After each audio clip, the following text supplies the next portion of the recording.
আজকের এপিসোড শুরু করার আগে আমি আপনাদের ধন্যবাদ জানাতে চাই, কারণ আপনারা যেভাবে নিজেদের এক্সপিরিয়েন্সেস আমার সাথে শেয়ার করছেন সেটা ছাড়া কিন্তু এই প্ল্যাটফর্ম তৈরি করা একেবারেই সম্ভব ছিল না। অসংখ্য ধন্যবাদ। নমস্কার, আমি জো। আশা করি সবাই খুব ভালো আছেন, নিজের খেয়াল রাখছেন, নিজের পরিবারের খেয়াল রাখছেন। এবং আজ আমি আপনাদের সাথে শেয়ার করব 3টে অভিজ্ঞতা। এই 3টে অভিজ্ঞতাই কিন্তু বেশ অদ্ভুত। আচ্ছা, একটা জিনিস ছোট্ট করে মেনশন করে দিতে চাই। আপনারা সবাই জানেন, তারপরেও আমরা কিন্তু শুধুমাত্র রিয়েল লাইফ এক্সপিরিয়েন্সই শেয়ার করে থাকি। তবে শুধু যে সেটা ভয়ের হতে হবে এমন কোনো কথা নেই। আপনার জীবনের যে কোনো রকমের এক্সপিরিয়েন্স আপনি শেয়ার করতে পারেন। হতে পারে ভয়ের, হতে পারে ভালোবাসার, হতে পারে মন খারাপ, কিংবা এমন কোনো এক্সপিরিয়েন্স যা আপনার মনে দাগ কেটেছে। যেমনটা বললাম, আজ আপনাদের জন্য রয়েছে 3টে অভিজ্ঞতা। তবে আমরা শুরু করব লিপিকার অভিজ্ঞতা দিয়ে। হ্যালো দাদা, আমি লিপিকা দে, বারুইপুর থেকে বলছি। আজ আমি আমার একটা ঘটনা তোমার সাথে শেয়ার করতে চাই। আমি তখন অনেকটাই ছোট, এই ক্লাস 5 বা 6-এ পড়ি। এবার সেই সময় আমার বাবার প্রচণ্ড দাবা খেলার নেশা ছিল। কখনো বাড়িতে বাবার বন্ধুরা আসতো, কখনো বাবা বন্ধুর বাড়ি যেত, আবার কখনো ক্লাবে খেলা হতো। তো এইরকমই চলতে থাকলো। একদিন বাবার বন্ধুর বাড়িতে আমাদের নেমন্তন্ন ছিল ওই দুপুর নাগাদ। আমাদের বাড়ি থেকে কাকুদের বাড়ি ওই 10-15 মিনিটের ডিস্টেন্স সাইকেলে করে গেলে। এবার কিসের নেমন্তন্ন ছিল আমার ঠিক মনে পড়ছে না, তবে আমাদের বাড়ির 3 জনেরই নেমন্তন্ন ছিল। এবার আমরা ওই হালকা দুপুর নাগাদ বেরোই, গরমের দিন। কাকুদের বাড়ি যেতে যেতে রাস্তার ধারে বেশ কয়েকটা বাঁশ বাগান পড়ত। রাস্তায় তখন কেউ নেই, পুরো শুনশান। তো কাকুদের বাড়ি টাইমেই পৌঁছই। কাকু কাকিমার 2জন ছেলে মেয়ে ছিল। দিদি ছিল আমার খেলার সঙ্গী। এবার যেহেতু খেলাধুলো করতাম, তাই দিদি যেখানে খেলতে যেত আমিও পেছন পেছন যেতাম। এবার এভাবেই কিছুক্ষণ খেলা করার পর বাড়ির ভেতর থেকে আমাদের ডাকা হয় এবং আমরা ভেতরে যাই এবং আমাদের খেতে বলা হয়। এবার দিদি বলে যে দিদি পরে খাবে, তাই আমরা সবাই খাওয়া দাওয়া করে নিই এবং তারপর কাকিমা আর দিদি খেতে বসে। এবার আমি না খুব চঞ্চল ছিলাম ছোটবেলা থেকেই, মানে এক জায়গায় একদম বসে থাকতে পারি না। এবার দিদি যেহেতু খাচ্ছে, আমি ভাবছিলাম আমি কি করব, তাই এদিক ওদিক ঘুরছিলাম। এবার কাকুদের বাড়িতে ঢুকতে একটা বড় আম গাছ ছিল। আমি তাই এদিক ওদিক করতে করতে ওই আম গাছের নিচে গিয়ে খেলা করছিলাম। এবার কিছুক্ষণ পর মা আমাকে ভেতরে ডাকে, আবার ভেতরে যাই। তখন প্রায় 3টে বা 4টে। তারপর আবার একটু বাদে বাইরে আসি, আবার বাইরে এসে খেলছিলাম। এবার এভাবেই খেলছিলাম, আর তখনই না আকাশটা বেশ অন্ধকার হয়ে যায়, মানে ঝড় ওঠে। সামনের গাছগুলো বেশ ভালোই দুলছিল। এবার যখন ঝড়টা থামে, তখন মা বলে যে না, এবার আমরা বেরোই, না হলে আবার কখন ঝড় আসবে বেরোতে পারবো না। তাই আমরা তাড়াতাড়ি বাড়ি চলে যাই। এবার বাড়িতে ঢুকে যখন জামা কাপড় চেঞ্জ করছি, তখন খেয়াল করি যে আমার ঘাড়ের কাছে একটু জ্বালা জ্বালা করছে। মাকে বললাম যে মা দেখো তো কি হয়েছে। মা দেখে একটু অবাক হয়ে যায়। মা আমাকে জিজ্ঞেস করছে এটা কি করে হলো। আমি বললাম কি হয়েছে। মা তখন বলল যে খেলতে খেলতে কি কোথাও লেগেছিল তোর। আমি বললাম না। বিশ্বাস করবে না, পুরো 5টা নখের দাগ আমার ঘাড়ে। মানে যদি কেউ আঁচড়ে দেয় ঠিক সেভাবেই আঁচড়ের দাগ আমার ঘাড়ের ওপর। মা সঙ্গে সঙ্গে আমায় ডাক্তারের কাছে নিয়ে যায় এবং ডাক্তার কাকুও দেখে বলে যে এটা কি করে হলো। মা তখন বলে যে বোধহয় খেলছিল, বুঝতে পারিনি, কোথাও লেগে গেছে। তারপর আমরা সেখান থেকে ওষুধ নিয়ে বাড়ি চলে আসি। এবার বাড়ি ফিরে মা আমায় জিজ্ঞেস করে যে তুই কি ওই আম গাছের ওখানে একা একা খেলছিলি। আমি বললাম হ্যাঁ। মা বোধহয় কিছু একটা আন্দাজ করেছিল, কিন্তু কিছু আর বলল না। আমি এটুকু শুনেই কিন্তু ভয় পেয়েছিলাম। তারপর 2-3 দিন ওষুধটা লাগানোর পর দাগটা কমে যায় ঠিকই, কিন্তু তারপরেও কিছু সাদা দাগ রয়ে যায়, একেবারে আঁচড়ের দাগ। কিন্তু কি করে হয়েছিল সেটা আমি আজও জানি না। এই ঘটনাটা ভৌতিক কিনা বলতে পারবো না, কিন্তু অদ্ভুত বটে। শুনলেন লিপিকার অভিজ্ঞতা। লিপিকা যেমনটা বলছে যে এই ব্যাপারটা ভৌতিক কিনা সে নিজেও জানে না। এই পিঠের আঁচড়ের দাগগুলো কি সত্যি ভৌতিক কোনো ব্যাপার? এই পিঠের আঁচড়ের দাগগুলো সত্যি তাকে কেউ দিয়েছিল নাকি খেলতে খেলতে লেগেছিল সেও জানে না।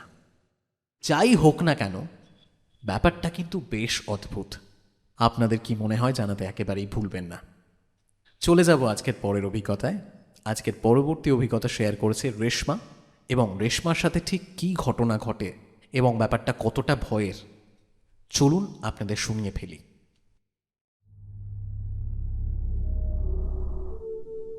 নমস্কার দাদা, আমি কলকাতা থেকে রেশমা খান বলছি। আমি আমার জীবনের একটা অভিজ্ঞতা শেয়ার করতে চাই, তো বেশি কথা না বলে শুরু করছি। সালটা ছিল 2021। আমি তখন কলেজে ফার্স্ট ইয়ারে পড়ি। তো একদিন রাতে খাওয়া দাওয়া সেরে আমি শুয়ে পড়ি। আমি একা একটা রুমে থাকতাম এবং বাবা মা পাশের রুমে। তো আমি শুয়ে আছি, তখন রাত প্রায় 12:30 বাজে। হঠাৎ করেই জানলার কাছে আমি শুনতে পাই যে আমার মাসি আমায় বলছে, রেশমা তুই কি ঘুমিয়ে পড়েছিস? প্রথমেই বলে রাখি, আমার পাশেই কিন্তু আমার মাসির বাড়ি, কিন্তু এটা তো হওয়ার কথা নয়, কারণ আমার মাসি 3 মাস আগেই মারা গেছেন। তিনি ক্যান্সারে মারা যান। তো আমি অনেকক্ষণ জানলার দিকে তাকিয়েছিলাম আর দেখছিলাম যে কোনো আওয়াজ আসে কিনা। কিছুক্ষণ পর ভাবলাম যে হয়তো এটা আমার মনের ভুল, তাই আমি এই সব কিছু ভুলে গিয়ে ঘুমানোর চেষ্টাই করছিলাম। কিন্তু আমি চোখটা বন্ধ করতেই কিছুক্ষণ পর অনুভব করলাম যে আমার ওপরে কেউ শুয়ে আছে। তো আমি চোখটা খুলে দেখি একটা কালো ছায়ার মতো কি একটা জোরে জোরে হাসছে। কিছুক্ষণের মধ্যেই আমার হাত পা আর শরীরটা একেবারেই নাড়াতে পারছি না। আমি চিৎকার করে করে মাকে ডাকছি, কিন্তু আমার গলা দিয়ে আওয়াজ বেরোচ্ছে না।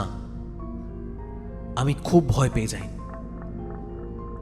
এবার হঠাৎ করেই কিছুক্ষণ বাদে দরজায় মা টোকা দেয় আর বলে, কি রে তুই এত জোরে জোরে হাসছিস কেন, কি হয়েছে তোর? আমি তখনই কেমন করে যেন আবার শরীরটা নাড়াতে পারি আর দেখি যে আমার সামনে ছায়াটা নেই। আমি আবার কথা বলতে পারছি। আমি ছুটে গিয়ে দরজা খুলেই মাকে জড়িয়ে ধরে কাঁদতে লাগলাম আর মাকে সব কিছু বললাম। মা তখন বলল যে কিছু হবে না, তুই ভয় পাস না, আমি তোর সাথে শুচ্ছি। তো তারপর মা ওই দিন আমার সাথেই শুয়েছিল। আমি আজও জানি না সেটা কি ছিল, তবে সেদিন খুব ভয় পেয়েছিলাম। আমি আপনাদের সাথে শেয়ার করলাম। ধন্যবাদ সবাইকে। রেশমার এই অভিজ্ঞতাটা শুনে একবারের জন্য হয়তো মনে হতে পারে যে এটা হয়তো স্লিপ প্যারালাইসিস বা অন্য কিছু, কিন্তু আবারও মনে হয় হয়তো স্লিপ প্যারালাইসিস নয়, কারণ রেশমা বিছানায় শোয়ার সাথে সাথেই শুনেছে যে বাইরে থেকে হয়তো তার মাসি তাকে ডাকছে, কিন্তু তারপরেই সে বুঝতে পারে যে তার মাসি নয়। আর এছাড়াও রেশমার ওপরে যে ছিল সে খুব জোরে জোরে হাসছিল। স্লিপ প্যারালাইসিস হলে অন্য মানুষ কি করে শুনতে পাবে, রেশমার মা কি করে শুনতে পাবে যে কেউ হাসছে? ব্যাপারটা কিন্তু বেশ ভয়ের। এই বিষয়ে আপনাদের কি মতামত কমেন্ট সেকশনে শেয়ার করতে পারেন। যাই হোক, চলে যাচ্ছি আজকের শেষ অভিজ্ঞতায়। আজকের শেষ অভিজ্ঞতা শেয়ার করেছেন শিবায়শী, এবং ওনার একটা অভিজ্ঞতা কিন্তু আমরা আগেও শেয়ার করেছিলাম। তার দাদুর বাড়ির একটা অভিজ্ঞতা পাঠিয়েছিলেন, এবং সেই দাদুর বাড়ি নিয়েই কিন্তু আজকের দুখানা অভিজ্ঞতা। ঠিক কি হয়েছিল চলুন আপনাদের শোনাই।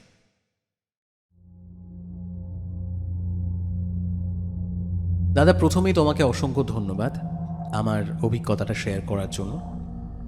তবে আজ আমি আমার দাদুর বাড়িতে আমার বাবার সাথে ঘটে যাওয়া 2টো ঘটনা আর আমার মামার সাথে ঘটে যাওয়া একটা ঘটনা শেয়ার করব। প্রথমেই বলি, আমার বাড়ির পাশে একটা ক্লাব ছিল, যেখানে আমার বাবা তার বন্ধুদের সাথে অনেক রাত পর্যন্ত ক্যারাম তাস খেলত। তাই ঠাকুমা বাবার খাবারটা টেবিলে ঢাকা দিয়ে রেখে ঘুমিয়ে যেত। আচ্ছা, এই ঘটনাটা কিন্তু আমার বাবার বিয়ের আগে ঘটেছিল। যাই হোক, বাবা এমনই একদিন রাত করে বাড়ি এসে খেতে বসেছে। তখন প্রায় 1:30 বাজে। খাবার ঘরের বাইরে একটা বিশাল চৌবাচ্চা ছিল। বাবা শুনতে পেল যে সেখানে কিছু একটা খুব জোর আছাড় খেয়ে পড়ল। জলে অনেক ভারী জিনিস পড়লে যেমন আওয়াজ হয়, ঠিক তেমন আওয়াজ। বাবা দৌড়ে সেখানে যায়, কিন্তু গিয়ে দেখে যে কোথাও কিছু নেই, কিন্তু জলটা একেবারে উথাল পাথাল করছে। যদি কোনো বেড়াল বা অন্য কিছু জলের মধ্যে পড়ে তাহলে সেটা থাকবে জলের মধ্যে, কিংবা বেড়াল বা অন্য কিছু যদি জল থেকে জাম্প করে অন্যদিকে যায় তাহলে তার পায়ের ছাপ থাকবে। কিন্তু বিশ্বাস করো দাদা, কিচ্ছু ছিল না। এমনকি চৌবাচ্চা ভর্তি জল 1 ফোঁটাও নিচে পড়েনি, কিন্তু জলটা ঠিক সেভাবেই উথাল পাথাল করছে। এর কিছুদিন পরের ঘটনা। বাবার ভীষণ জ্বর, রাতে লেপ ঢাকা দিয়েও কাঁপছে। ঠিক তখনই একটা ভীষণ বরফের মতো ঠান্ডা হাত বাবার মাথা থেকে পা পর্যন্ত সেই হাতটা বুলিয়ে দিয়ে অদৃশ্য হয়ে যায়।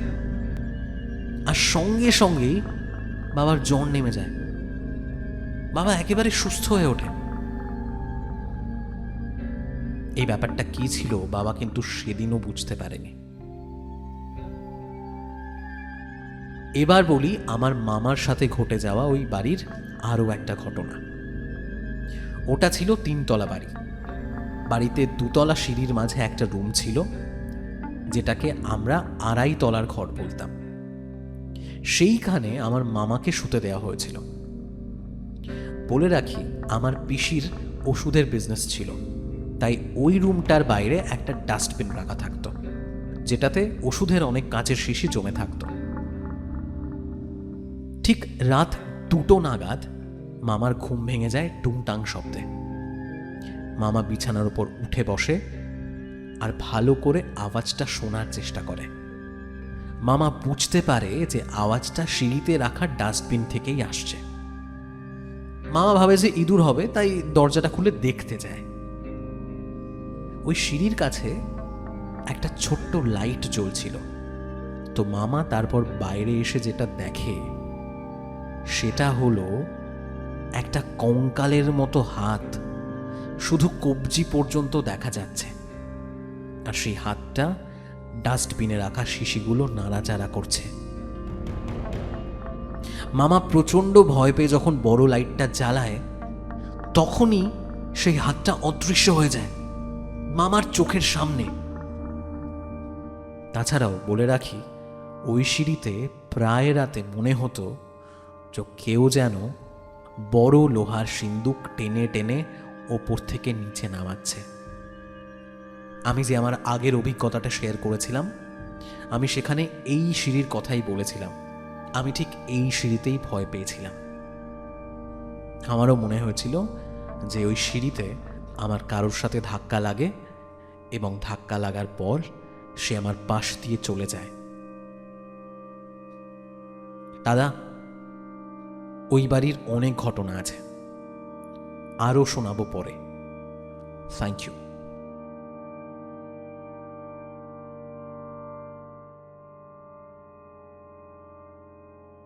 এই ছিল আমাদের আজকে 3 জনের অভিজ্ঞতা, শিবাইশী, লিপিকা এবং তার সাথেই রেশমা। কেমন লাগলো আজকের এপিসোড জানাতে একেবারেই ভুলবেন না, এবং আপনাদের ফিডব্যাক অবশ্যই শেয়ার করবেন। শুরুতেই যেমনটা বলছিলাম, যদি চান আপনিও কিন্তু নিজের এক্সপিরিয়েন্স আমাদের সাথে শেয়ার করতে পারেন। কিভাবে শেয়ার করবেন? It's very simple. আপনাকে লিখতে হবে অথবা রেকর্ড করতে হবে, তারপর সেটা পাঠাতে হবে আমাদের ফেসবুক পেজে, আর না হয় আপনি মেইল করতে পারেন। আমাদের ইমেল অ্যাড্রেস storywithjoe@gmail.com। আজকের মতো আড্ডা আমরা এখানেই শেষ করছি। আপনাদের সবার সাথে দেখা হবে পরের এপিসোডে। ততক্ষণ সবাই খুব ভালো থাকবেন।